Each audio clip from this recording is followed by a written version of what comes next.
A Zimbabwe National Army officer on Thursday appeared in court facing allegations of raping his 15-year-old neighbor. Court heard the suspect Nicholas Mori, 38, then gave the victim $1 to buy her silence. The matter was heard before the magistrate in Harare. Marinawana Joko Fahu remanded him in custody after advising him to seek bail at the High Court. The complainant is a Form 3 student at Harare Secondary School.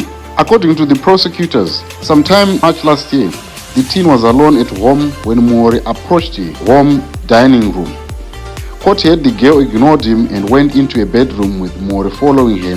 While in the bedroom, Mori allegedly pushed her, forcing the minor to fall her back. It is alleged Mori then raped the minor once without using protection. Court further heard he then gave a complainant $1 while promising to give her more money later. The girl did not tell anyone about the abuse. It is alleged that on January 29, the complainant was at school when she collapsed. After gaining consciousness, she was interviewed by a teacher and she revealed the sexual abuse. The teacher then informed the complainant's mother about the girl's experience, leading to the matter being reported to the police. Medical affidavits will be used as exhibits in the court. A publication was reported by Zim Life.